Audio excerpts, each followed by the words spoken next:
ఎంతోమంది ఆయనకి శిష్యులు ఉన్నారు. చంద్ర ఆడే కూర్చో. కళని పెంపొందించడంలో ఏదో మా కుటుంబం తరఫున ఏదో కొద్దిగా మేము చేస్తున్నాం.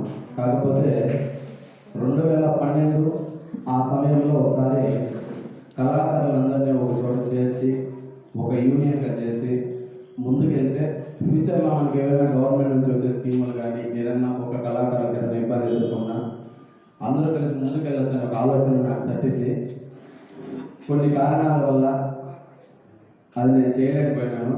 కానీ చిరంజీవి గారు ఆయన జీవితాన్ని కళకు అంకితం చేసి కళాకారులందరినీ ఒక స్టేజ్ మీదకి తెచ్చి ఈ విధంగా చేస్తున్నారంటే చాలా గొప్ప విషయం ఇది.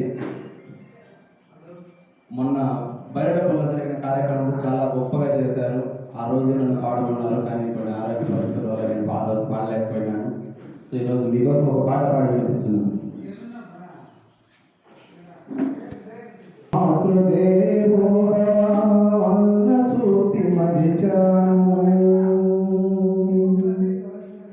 పితృదేవో భవ అన్న మాట విడిచాను, నాపైనే నాకెంతో ద్వేషంగా ఉందమ్మా.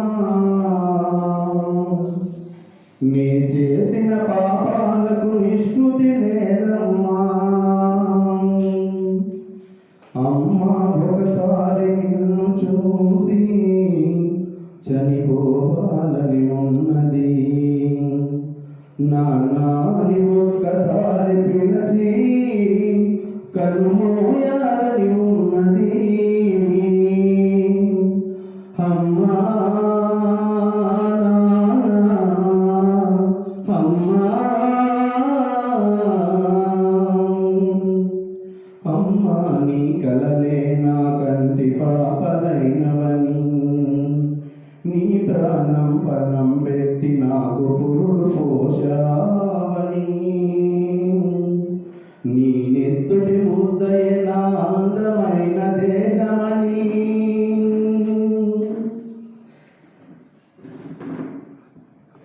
అమ్మ కడుపు కలలే నా కంటి పాపలైనవని, నీ ప్రాణం పణం పెట్టి నాకు పురుడు పోషావని, నీ నెత్తుటి ముద్దయిన అందమైన దేహమని. బిడ్డ బ్రతుకు దీపానికి తల్లి పాలచములని, తెలియనైతి తల్లి ఎరుగనైతి అమ్మా.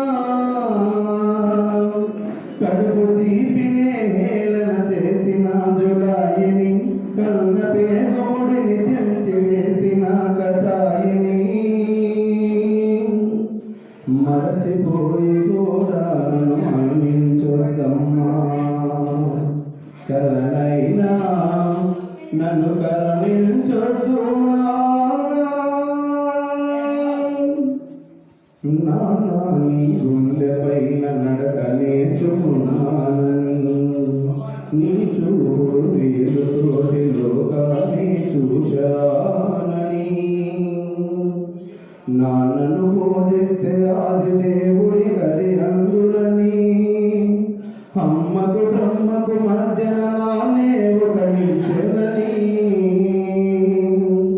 తెలియనైతి తండ్రి